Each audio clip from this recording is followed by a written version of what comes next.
Satuan Tugas COVID-19 di sejumlah wilayah Jakarta melakukan antisipasi lonjakan kasus COVID-19 pasca musim mudik lebaran tahun ini. Seperti di Kecamatan Ciracas, Jakarta Timur, Satgas harus menjemput paksa 89 warga di satu RT untuk melakukan tes usap PCR. Pasalnya di wilayah ini sudah ada 20 orang yang positif corona. Saat ini Satgas memberlakukan karantina mikro hingga 2 Juni mendatang. Pemberlakuan karantina mikro dalam satu RT untuk membatasi pergerakan masyarakat. Polisi menyebut awalnya ditemukan ada 1 orang sakit dan terpapar COVID-19, lalu menularkan ke anggota keluarga. Saat ini ke-20 warga di satu RT yang positif corona, sebagian sudah dibawa ke Rumah Sakit Darurat Wisma Atlet Jakarta. Dari data dari pelaksanaan 3 hari belakangan ini, data dari RT RW ternyata masih ada sisa sekitar 89 warga yang belum melaksanakan swab. Sehingga kami 3 pilar menentukan langkah menghimbau, mengajak warga yang belum melaksanakan swab itu segera. Antisipasi juga dilakukan polisi dengan melakukan jemput bola untuk menggelar tes usap antigen kepada pemudik yang kembali ke Jakarta. Rumah-rumah warga yang mudik didatangi untuk memastikan mereka terbebas dari COVID-19. Salah satu yang didatangi polisi, yakni permukiman di RW 01, Pondok Bambu, Jakarta Timur.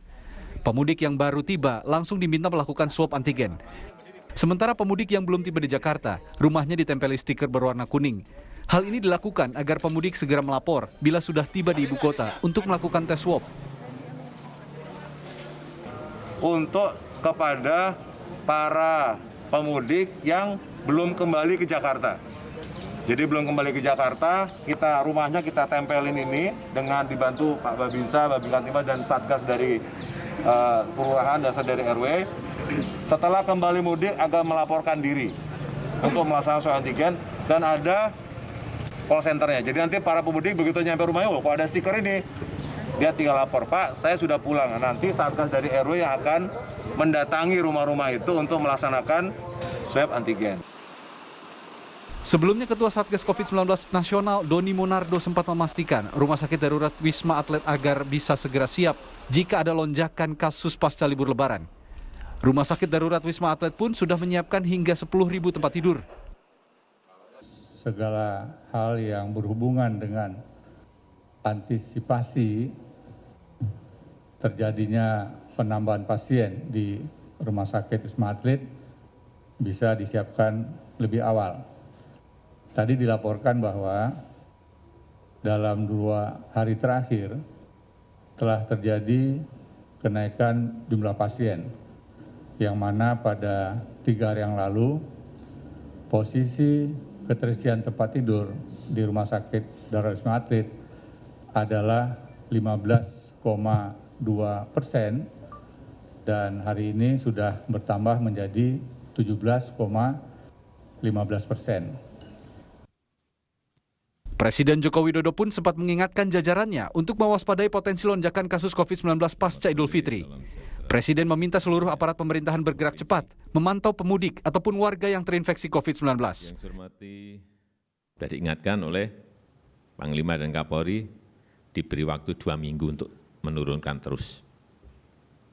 Saya hanya mengulangi lagi, karena setiap pagi sarapan saya itu angka-angka.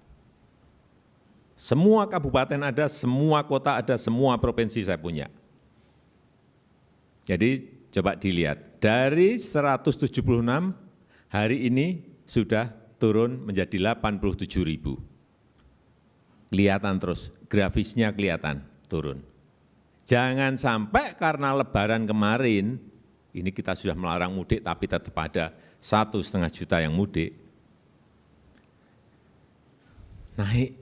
Enggak apa-apa, tapi kecil saja. Ini yang kita harapkan. Oleh sebab itu jaga-jaga harus terus kita tekan. Berdasarkan pantauan hari ini, jumlah pasien di Rumah Sakit Darurat COVID-19 Wisma Atlet Kemayoran, Jakarta terus bertambah dalam 3 hari terakhir. Sejak Jumat pagi hingga Sabtu pagi, pasien baru masuk ke Wisma Atlet ada sebanyak 175 orang.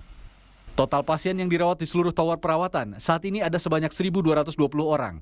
Sedangkan di Tower 4 yang merupakan lokasi khusus untuk klaster pemudik, ada 72 orang yang masih dirawat. Tim Liputan, Kompas TV.